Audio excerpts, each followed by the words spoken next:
முத்து வயது 31. திருமணத்திற்காக வரன் தேடிக் கொண்டிருக்கிறான்.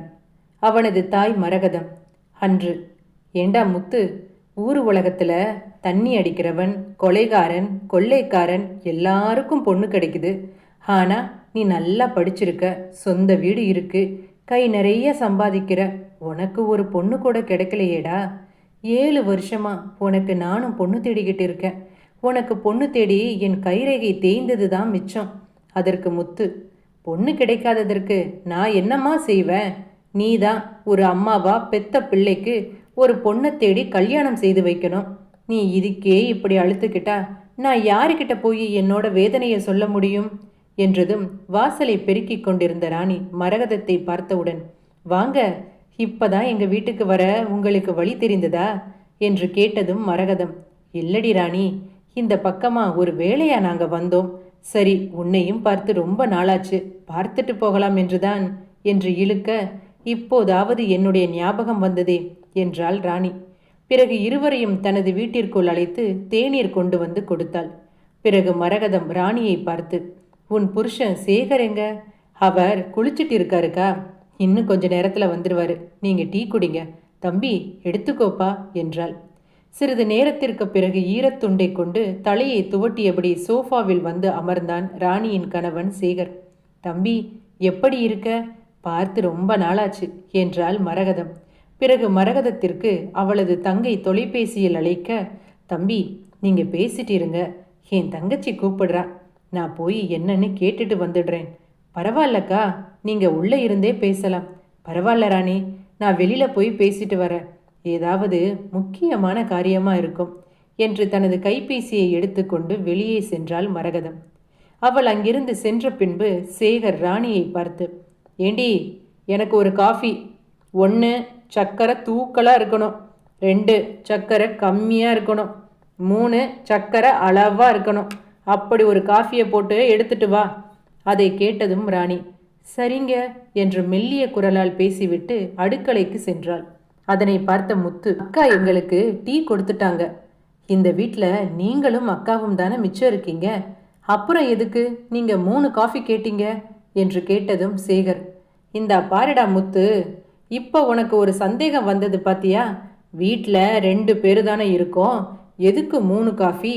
ஆனா இதே மாதிரி சந்தேகத்தை என் பொண்டாட்டி ராணி கேட்டாளா என்றதும் முத்து, அக்கா எதுவும் கேட்கல. உடனே சேகர், இப்போ உனக்கு வந்த சந்தேகம் அவளுக்கு இப்போ வரலேனாலும் ஒரு வேளை அவள் சமையல் கட்டுக்கு போய் ஒரு காஃபியை போடும்போது சந்தேகம் வந்தா கூட அவள் என்னிடம் திரும்ப வந்து எதுக்குங்க 3 காஃபி கேட்டீங்கன்னு கேட்கவே மாட்டா. ஏன்னு சொல்லு என்று முத்துவை பார்த்து கேட்க, அதற்கு முத்து, ஏன? உடனே சேகர், பயோண்டா, புருஷ மேலே பொண்டாட்டிக்கு இருக்கிற பயம். உங்க அக்கா அதான் என் பொண்டாட்டி, என்னை பார்த்தாலே பூமியில நிலநடுக்கம் வந்த மாதிரி அவள் உடம்பெல்லாம் நடுங்கும். என் பொண்டாட்டிய நான் அப்படி வச்சிருக்கேன். அதனை கேட்டது முத்து, பரவாயில்ல, நீங்க ரொம்ப கெட்டிக்காரர் தான் போங்க என்றதும் சேகர், நீ என்ன புகழ்ந்து பேசுறியா இல்ல மட்டம் தட்டுறியா என்று கேட்டதற்கு முத்து, அண்ணன், உங்களை போய் நான் மட்டம் தட்டி பேசுவனா? உண்மையாகவே புகழ்ந்து தானே பேசுகிறேன் என்றதும் காஃபியை கொண்டு வந்து சேகரனிடம் ராணி கொடுக்க, அதனை பார்த்ததும் சேகர், காஃபியை கொடுத்தா அது கூட சாப்பிடுவதற்கு ஸ்நாக்ஸ் வேண்டாமா? முதல்ல போய் சூடா 4 பஜ்ஜி போட்டு எடுத்துட்டு வா என்றதும் ராணி தனது மெல்லிய குரலில் மீண்டும் சரி என்றாள். அதனை பார்த்த முத்து, அண்ணன், அக்கா உங்க குரலை கேட்டாலே கிடுகிடுன்னு நடுங்குறாங்க. ஆமாடா, பொண்டாட்டினா வேற எதுக்கு நம்மளை பார்த்தா நடுங்கணும், நம்ம பேச்சை மட்டும்தான் கேட்கணும், நம்மளை மீறி எதுவும் செய்யவே கூடாது, சுயமா சிந்திக்க கூடாது, சுயமா சம்பாதிக்க கூடவே கூடாது, நம்ம கேட்காம எந்த ஒரு முடிவும் அவங்க எடுக்கவே கூடாது, அவங்கள அந்த அளவுக்கு கட்டுக்கோப்பா வைத்து கொள்ள வேண்டியது ஒரு ஆண் பிள்ளையோட கடமை என்றதும் முத்து, எப்படி? நானும் ஊர் உலகத்துல எத்தனையோ புருஷன் பொண்டாட்டிய பார்த்துருக்கேன், ஆனா எந்த பொண்டாட்டியும் புருஷனுக்கு பயந்து நடந்து நான் கேள்விப்பட்டதே இல்லை. அக்கா மட்டும் எப்படி உங்க பார்வைக்கு இப்படி நடுங்குறாங்க என்று கேட்டதும் சேகரன், இங்க பாருடா முத்து, என்ன இருந்தாலும் நீ என்னோட அக்கா பையனா வேற போயிட்ட, அதனால இந்த ரகசியத்தை உங்ககிட்ட சொல்றேன். இந்த காலத்துல எல்லா பெண் பிள்ளைகளுமே படிக்கிறதுக்கு பள்ளி கல்லூரிக்கு போக தயாராகிட்டாங்க. நாம படிச்ச ஒரு பெண் பிள்ளையை பார்த்து திருமணம் செஞ்சுக்கிட்டா அந்த பொண்ணு நம்ம பேச்சை கேட்டு அடங்கி ஒடுங்கி இருப்பான்னு என்ன நிச்சயம்? கண்டிப்பா இல்ல. அவள் வைத்ததுதான் சட்டம் அப்படின்னு நமக்கே வகுப்பு எடுக்க ஆரம்பிப்பா. இப்ப கூட பாரு, உங்க அக்கா 10வது 3 முறை ஃபெயில் ஆகி இருக்கா. அதனால தான் உங்க அக்காவை நான் கல்யாணம் செஞ்சுக்கிட்டேன். அவ படிக்காததுனால தான் இப்ப கூட இந்த 3 காஃபி நான் கேட்கும்போது உனக்கு வந்த சந்தேகம் என் பொண்டாட்டிக்கு வரல. இதுவே ஒரு படிச்ச பொண்ணை பார்த்து கல்யாணம் செய்திருந்தா இங்கு என்ன நடந்திருக்கும்? என்ன நடந்திருக்கும்? என்னங்க, 2 பேரு தானே இருக்கோம். எதுக்கு நீங்க 3 காஃபி கேட்குறீங்க? ஏன் ஒரு காஃபி குடிச்சு பார்த்தா ருசி தெரியாதா? அதையும் 3 விதமாக தான் நான் போட்டு கொண்டு வர வேண்டுமா அப்படின்னு ஏகப்பட்ட ரூல்ஸ் போடுவா. அது மட்டுமா, படிச்சவ படிச்சதோடு வீட்டு வேலையை மட்டும் பார்த்துக்கிட்டு இருக்காம தான் படிச்ச படிப்புக்கு வேலை தேடி வேலைக்கு போகணும்னு சொல்லுவா. அவங்க வேலைக்கு போயிட்டா நாம ஆம்பளைங்க என்ன வீட்டில் இருந்து வீட்டு வேலை செய்யறதா? ஒரு வேலைக்கு போய் நம்மளை விட அதிகமாக சம்பாதிச்சுட்டா நம்மளை அவங்க மதிப்பாங்க என்று நீ நினைக்கிறியா முத்து? இந்த உலகத்துல பணம் யாரு கையில் அதிகமாக இருக்கோ அவங்களுக்கு தான் மதிப்பும் மரியாதையும் அதிகம். இது வெளி உலகத்துக்கு மட்டும் பொருந்தாது, வீட்டிலும் அதே நிலைமைதான். அதனால தான் உங்க அக்கா 10வது 3 முறை ஃபெயிலுன்னு சொன்ன உடனே அடுத்த நிமிடமே கல்யாணம்னு செஞ்சா இந்த பொண்ணை தான் கல்யாணம் பண்ணணும்னு அப்பவே நான் முடிவு பண்ணிட்டேன். இப்ப பாரு, அவளுக்கு போவதற்கு போக்கிடம் கிடையாது. இல்ல ஏதாவது வேலைக்கு போய் சுயமா சம்பாதிக்கணும்னு ஒரு சிந்தனை வந்தா கூட 10வது 3 முறை ஃபெயிலான ஒரு பொண்ணுக்கு இந்த காலத்துல யார் கூப்பிட்டு வேலை கொடுக்க போறா? இங்க பாரு, நீயும் நாளைக்கு திருமணம் செஞ்சா உன்னோட மனைவிய உன்னோட கண்ட்ரோல்ல வச்சுக்க பழகிக்கோ என்றதும் முத்து, படிக்காத பொண்ண நான் எங்க போய் தேடுவேன்?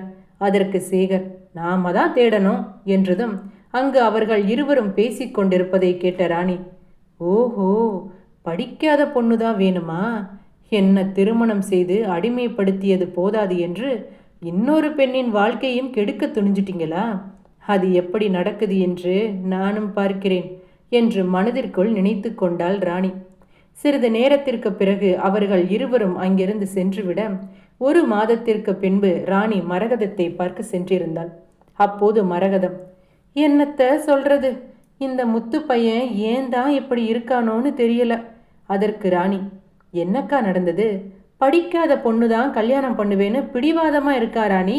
இந்த காலத்துல நான் எங்கே போய் படிக்காத பொண்ணை தேடி கண்டுபிடித்து இவனுக்கு கல்யாணம் செய்து வைப்பது?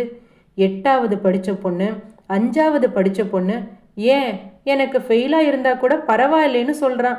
இந்த கொடுமைய நான் எங்கே போய் சொல்ல என்றதும் அதற்கு ராணி, அக்கா, உங்களுக்கு படிக்காத பொண்ணு தானே வேணும்? எனக்கு தெரிஞ்ச ஒரு படிக்காத பொண்ணு இருக்கா. 10th கூட 2 முறை அவள் ஃபெயிலு. அவளுக்கு அப்பா கிடையாது, அவங்க அம்மா மட்டும்தான். வீட்டுக்கு தற்போதைக்கு ஒரே பொண்ணு. பெரியவங்க கிட்ட குரலை உசத்தி கூட பேச மாட்டா. அப்படி ஒரு தன்னடக்கம். அந்த பொண்ணு கண்டிப்பா நம்ம முத்துவுக்கு பொருத்தமான ஜோடியா இருப்பா என்றதும் மரகதமும் அதற்கு சரி என்றாள். 1 மாதத்திற்கு பிறகு முத்து தேவியை திருமணம் செய்து கொண்ட அன்று அவனது அறையில் முதலிரவு ஏற்பாடுகள் செய்யப்பட்டு இருந்தது. அறைக்குள் சென்ற முத்து பட்டு வேட்டி, பட்டு சட்டை, பட்டு துண்டு என்று தனது வலது கையில் மல்லிப்பூவை சுழற்றியபடி இருந்தான். பாலை கொண்டு வந்து பட்டு புடவையில் அவனது அறைக்குள் நுழைந்தாள் மனைவி தேவி. அவளை பார்த்தவுடன் முத்து, எனக்கு பால் வேண்டாம், போய் ஒரு பிளாக் டீ போட்டு எடுத்துட்டு வா என்றதும் தேவி சரி என்று சமையல் அறைக்கு செல்ல அங்கே தேவியை பார்த்ததும் மரகதம், அம்மாடி, இங்கே என்னம்மா பண்ற? நீ அவனோட ரூமுக்கு போகல என்று கேட்க அதற்கு மருமகள் தேவி, இல்லம்மா, அவரு பிளாக் டீ வேணுமா. என்னது, பிளாக் டீயா? அவனுக்கு பிளாக் டீ பிடிக்காதே. அதற்கு தேவி, அவருக்கு ரொம்ப தலைவலிக்குதான். தோரணத்தில் இருந்த மல்லிப்பூ வாசனை அவருக்கு பிடிக்கவில்லை போல. அதனால தான் ஒரு பிளாக் டீ போட்டு என்னை கொண்டு வர சொன்னாருமா. அதற்கு மரகதம், சரிம்மா, அவனுக்கு போட்டு கொண்டு போய் கொடு என்றாள். அறைக்கு சென்ற தேவியை பார்த்து மீண்டும் முத்து, எனக்கு இப்போ மூடு சரியில்லை, அதனை நீயே குடிச்சிரு என்றான். எதுவும் பேசாமல் தேவி அதனை முழுவதுமாக குடித்து முடிக்க அன்று இரவு இருவருக்கும் சாந்தி முகூர்த்தம் நடந்து முடிந்தது. 2 நாட்களுக்கு பின்பு தேவி, என்னங்க, நமக்கு புதுசாக கல்யாணம் ஆயிருக்கு. எனக்கும் மற்ற பொண்ணுங்க மாதிரி ஜோடியாக கைகோர்த்து வெளியே போகணும்னு ரொம்ப ஆசையாக இருக்குங்க. நாம் எங்கேயாவது வெளியில் போயிட்டு வரலாமா என்று கேட்டதற்கு முத்து, எனக்கு இப்போ மூடு சரியில்லை, நாம் இன்னொரு நாள் போகலாம் என்றதும் எதுவும் பேசாமல் தேவி தனது அறைக்குள் சென்றுவிட அதனை பார்த்து கொண்டிருந்த மாமியார் மரகதம், முத்து, உனக்கு கல்யாணம் பண்ண நாளிலிருந்து உன்னோட நடவடிக்கை எதுவுமே சரியில்லை. அந்த பொண்ணு என்னடா உன்கிட்ட தப்பா கேட்டுப்புட்டா? ஏதோ புதுசாக கல்யாணம் ஆயிருக்கு, எல்லா பொண்ணுங்க மாதிரி புருஷன் கைகோர்த்து ஆசையாக வெளியில் எங்கேயாவது போயிட்டு வரலாம்னு ஆசைப்பட்டு கேட்டா. இப்படி மூஞ்சில அடித்த மாதிரி எனக்கு மூடு சரியில்லைன்னு சொல்லி அனுப்புகிற என்றதும் முத்து, அம்மா, எனக்கு ரொம்ப தலைவலியாக இருக்குது, அதனால தான் நான் அப்படி சொன்னேன்.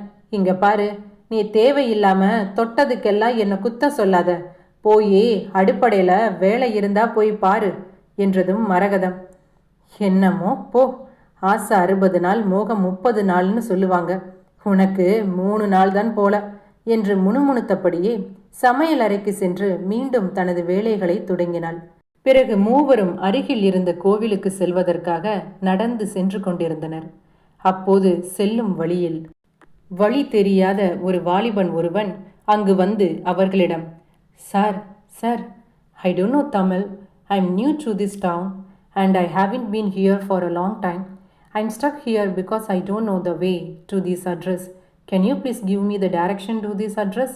அவன் ஆங்கிலத்தில் பேசியவுடன் முத்து, I know English. One minute, I see என்றதும் தேவி அந்த அட்ரஸை பார்த்து, Excuse me, brother, if you go straight to the address you mention and turn right, you will come to the temple there and this address just behind it என்றாள்.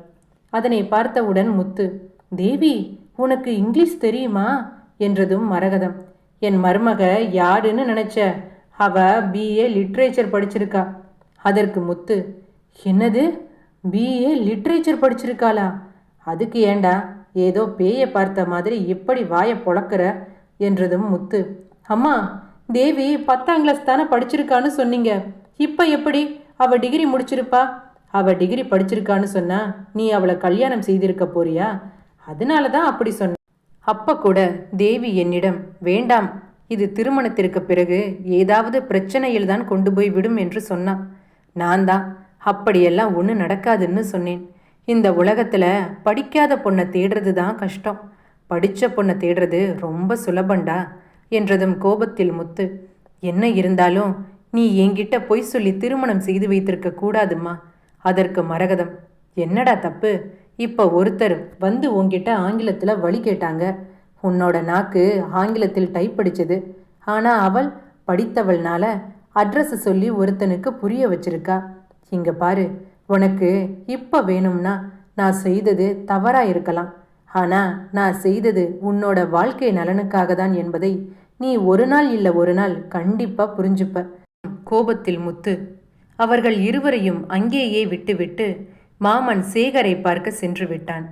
அங்கே சேகர் வீட்டில் முத்து, படிக்காத பொண்ணை கல்யாணம் பண்ணாதான் ஆம்பளைங்க சொல் பேச்சு கேட்டு அவர்கள் அடங்கி இருப்பாங்கன்னு ஏதேதோ சொல்லி என்னை பிரெயின் வாஷ் பண்ணி கடைசியில் நல்லா படித்த பொண்ணை என் தலையில் கட்டிட்டீங்கல்ல, இது உங்களுக்கே நல்லா இருக்கா என்றதும் சேகர், இங்கே பாரு, நீ சொல்கிறது எனக்கு ஒன்றுமே விளங்கலை, எதுவாக இருந்தாலும் புரியும்படியாக சொல்லு முத்து என்றதும், என்னோட பொண்டாட்டி தேவி BA லிட்ரேச்சர் படிச்சிருக்காளாம், ஆனால் நீங்கள் எல்லாரும் என்கிட்ட அவள் 10ஆவது தான் படிச்சிருக்கான்னு சொன்னீங்க, அதுவும் 10ஆவதுல ஃபெயில் என்று வேற என்கிட்ட சொன்னீங்க. நீங்கள் சொன்ன பேச்சை நம்பி தானே நான் அவன் கழுத்தில் 3 முடிச்சு போட்டேன் என்றதும் சேகர், என்ன முத்து சொல்கிற? எனக்கு ஒன்றும் புரியலை. ராணி சொல்லி தான் தேவியை உனக்கு நாங்கள் கல்யாணம் செய்து வைத்தோம். ஒரு நிமிடம் இரு.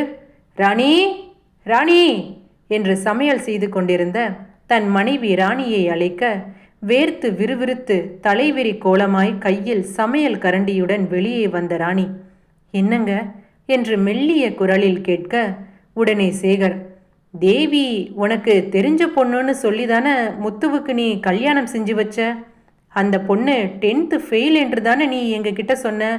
ஆனால் அவள் BA லிட்ரேச்சர் படிச்சிருக்காளாமே, முத்து சொல்கிறதெல்லாம் உண்மையா என்று கேட்டதும் ராணி, ஆமாங்க, தேவி BA லிட்ரேச்சர் தான் படிச்சிருக்கா.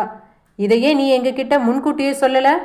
இல்லைங்க, நான் எல்லா விவரத்தையும் மரகதம் அக்காவிடம் சொல்லிட்டேன். அவங்க தான் எல்லாவற்றையும் அவர்களே பார்த்துக்கிறதா சொன்னாங்க.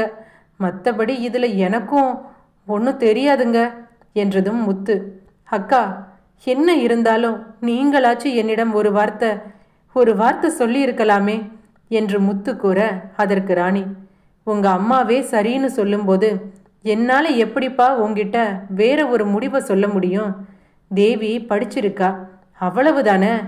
ஏய் ராணி, நீ முதல்ல உள்ள போ, அதை அவன் பார்த்துப்பான், நீ இதில் தலையிடாத என்றான் சேகர். பிறகு ராணி அங்கிருந்து சென்ற பிறகு சேகர் முத்துவை தனியாக அழைத்து வந்து, இங்க பாரு முத்து, நீ ஒன்றும் கவலைப்படாத. கல்யாணம் முடிஞ்சு முதல் நாளே ஒரு ஆண் தன்னோட மனைவியை அடக்கி ஆள்வது என்பது சினிமாவுக்கு வேணும்னா பொருந்தும். ஆனால் அதுவே நிஜ வாழ்க்கையில் முடியுமா சொல்லு? இப்போ என்ன, உன்னோட மனைவி படிச்சிருக்கா, அவ்வளவுதானே. அது மட்டும் இல்லை, அவள் என்னை விட ரொம்ப நல்ல ஆங்கிலத்தில் பேசுகிறாள். அவள் பேசுகிறத பார்க்கும்போதே எனக்கு அவள்கிட்ட இங்கிலீஷில் பேச பயமாக இருக்கு. பயப்படாத முத்து, அண்ணன் நான் எதுக்கு உன் கூட இருக்கேன், எல்லாம் நான் பார்த்துக்கிறேன் என்று கூறிய சேகர் முத்துவிடம், இதற்கு ஒரே ஒரு வழிதான் இருக்கு. நீ உன்னோட மொத்த பலத்தையும் உன் மனைவியின் முன்பு காட்டணும்.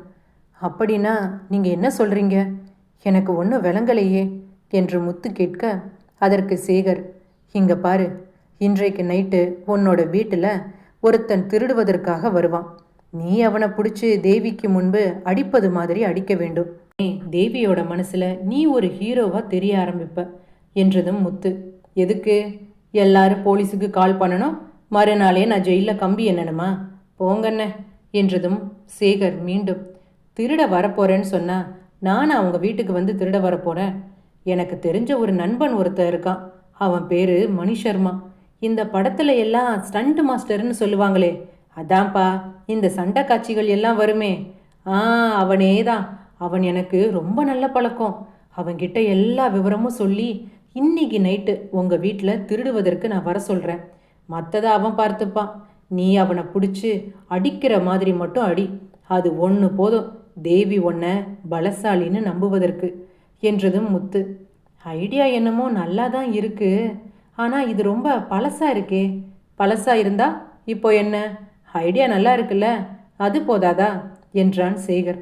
உடனே முத்து, சரி நீங்கள் சொல்கிற மாதிரி நாம் எல்லா ஏற்பாடும் பண்ணலாம், இது ஒர்க் அவுட் ஆகும் தானே என்றதும் சேகர், கண்டிப்பாக இது சக்ஸஸ் ஆகும், நீ எதற்கும் பயப்படாத, உனக்கு நான் இருக்கேன் என்றான் சேகர். பின்பு தைரியத்தை வரவழைத்து கொண்டு அங்கிருந்து சென்றான் முத்து. அன்று இரவு சேகரன் மணிஷர்மாவை அழைத்து கொண்டு இரவு 2 மணி அளவில் முத்துவின் வீட்டை வந்தடைந்தான். அங்கே சேகரனுக்காக காத்து கொண்டிருந்த முத்து சேகரனை பார்த்ததும், ஏன் இவ்வளவு லேட்டு, இன்னைக்கு நைட்டு இவன் திருடுவது மாதிரி உன் வீட்டில் ஒரு நாடகம் போட போறான், அதுக்கு இந்த 2 மணி தான் சரியா இருக்கும். உடனே மணிஷர்மா, தம்பி என்னை நீ அடிக்கிற மாதிரி எல்லாம் அடி, ஆனால் நீ என்னை 10 அடி தான் அடிக்கணும், அதுவும் வயிற்றுல மட்டும்தான் அடிக்கணும். அதை மீறி நீ வேற எங்கேயாவது அடிக்கணும்னு நினச்சாலோ இல்லை 10 அடிக்க மேலே அடித்தாலும் நான் உன்னை திருப்பி அடிப்பேன், ஞாபகத்தில் வச்சுக்கோ, ஜாக்கிரதை என்றதும் முத்து பதட்டத்தில், என்னென்னமோ சொல்கிறான், அது எப்படி 10 அடின்னு கணக்கு பண்ணி அடிக்க முடியுமா, எனக்கு என்னமோ ரொம்ப பயமாக இருக்குது என்றதும் சேகர், இங்கே பாரு முத்து, எல்லாம் சரியாக வரும், நீ தைரியமாக ரூமுக்கு போ. இங்கே பாரு, போன உடனே நீ அங்கே இருக்கிற ஏதாவது ஒரு பாத்திரத்தை கீழே தள்ளிவிடு, சத்தம் கேட்டு உன்னோட பொண்டாட்டி முழிப்பா. அந்த டைமில் வெளியில் மணிஷர்மா நிற்பான். மணிஷர்மாவை பார்த்த உடனே தேவி திருடன் திருடன் என்று பயத்தில் கத்த ஆரம்பிப்பா. உடனே நீ எழுந்து மணிஷர்மாவை பிடிச்சு அடிக்கிற மாதிரி அடிக்க அவ இந்த கதவு வழியா வெளியே போயிடுவான். எப்படி நம்ம பிளான் என்றதும் முத்து, அண்ணே சூப்பர் பிளானு. பின்பு சேகர் தனது அறைக்கு சென்று உறங்குவது போன்று நடித்து கொண்டிருந்தான்.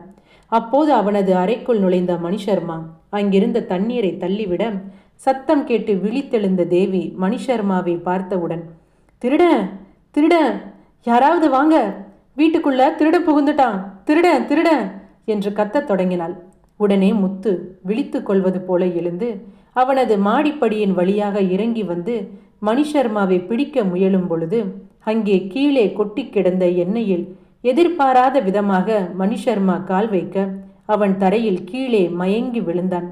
சத்தம் கேட்டு அறையில் இருந்து வெளியே வந்த மரகதம் மணிஷர்மா அங்கு கிடப்பதை பார்த்தவுடன் போலீசுக்கு தகவல் தெரிவித்தாள்.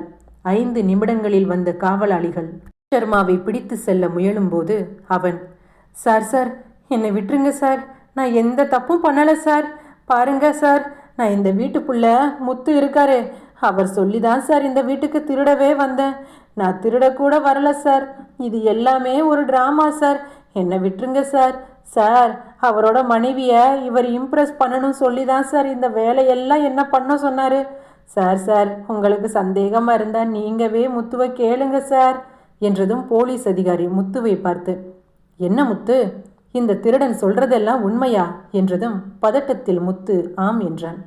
அதனை கேட்டவுடன் மரகதம், ஏண்டா உனக்கு கொஞ்சம் கூட அறிவில்ல, ஏண்டா இப்படி ஒரு காரியத்தை பண்ணுன என்றதும் அதற்கு காரணமான முத்து சேகரை அழைக்க உள்ளே வந்த சேகர், சார் வணக்கம் சார் என்று காவல் அதிகாரிக்கு வணக்கம் வைத்தான்.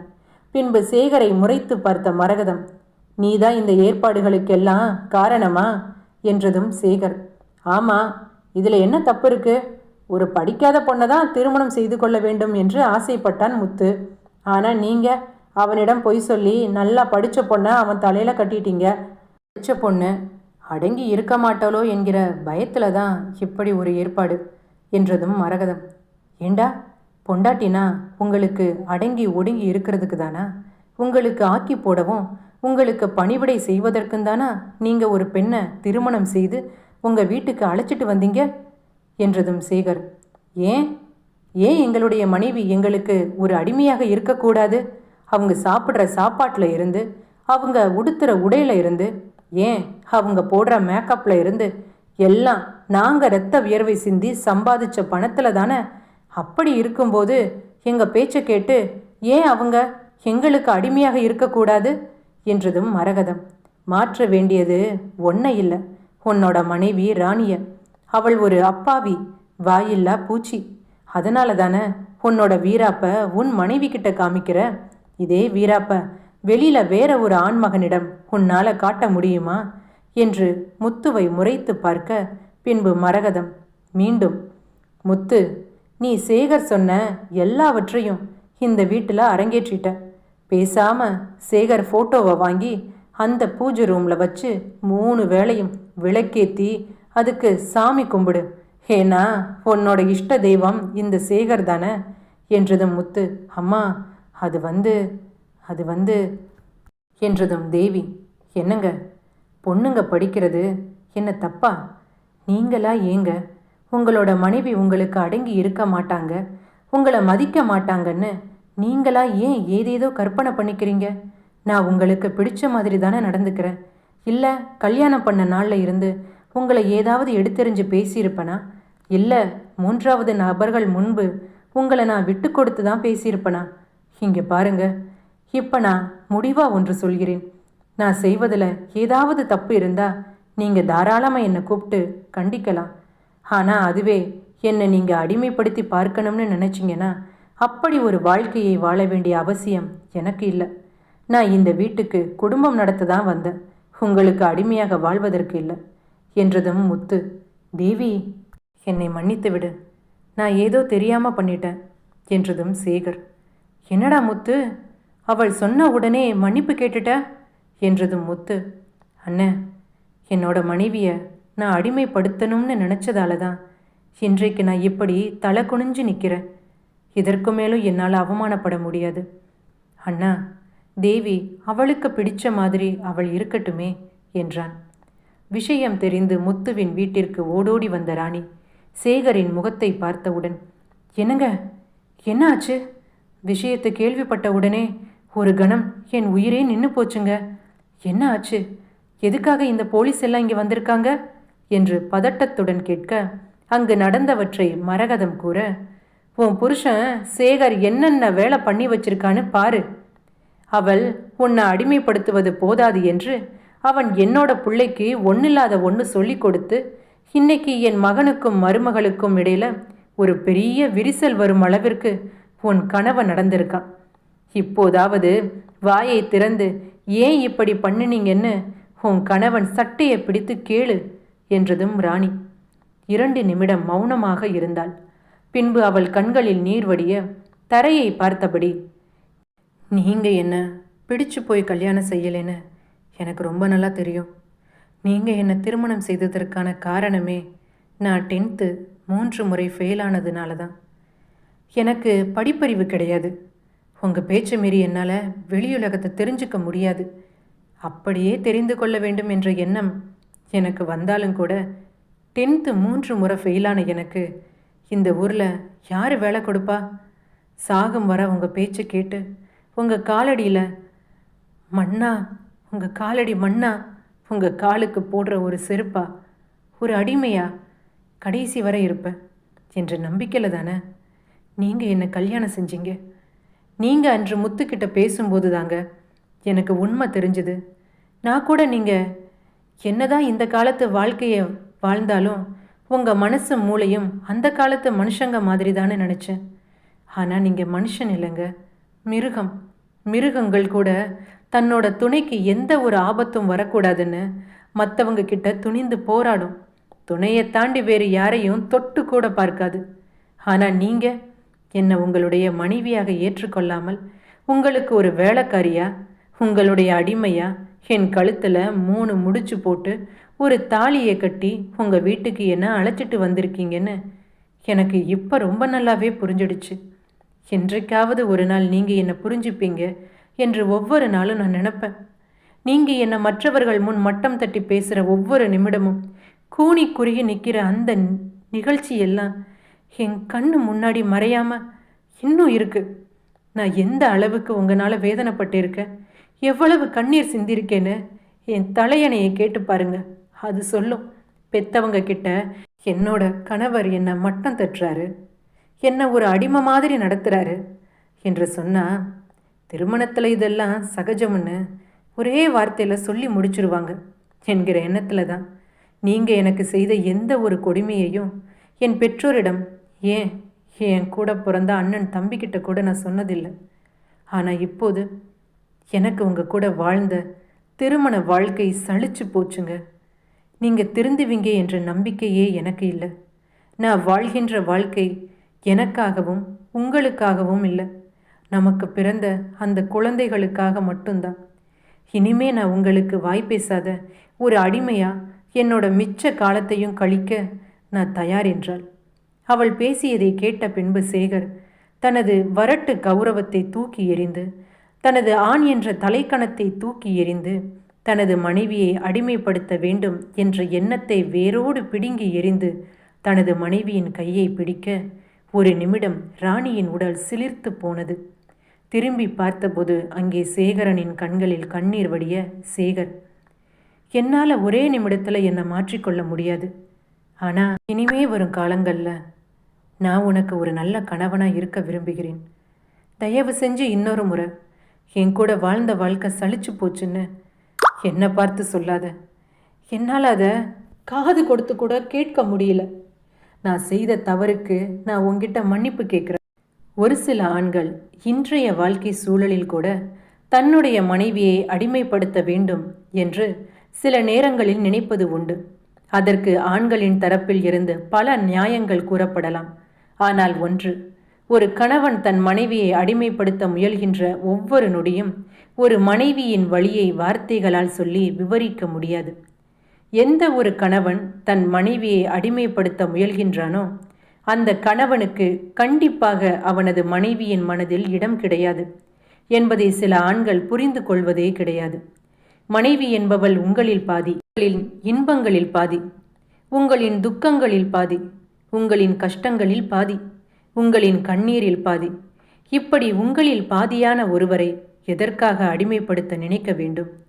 மனைவியின் ஆசைகளை, இன்ப துன்பங்களை அறிந்து கொண்டு அவர்களின் ஆசைகளை நிறைவேற்ற ஒரு கணவனாக, ஒரு ஆணாக நீங்கள் ஒரு பெண்ணிற்கு துணை நிற்க வேண்டுமே தவிர ஒரு பெண்ணை அடிமைப்படுத்தி வாழ்வதற்காக அல்ல திருமணம் என்ற இன்றைய கருத்தோடு இந்த கதையை நான் முடித்துக்கொள்கிறேன்.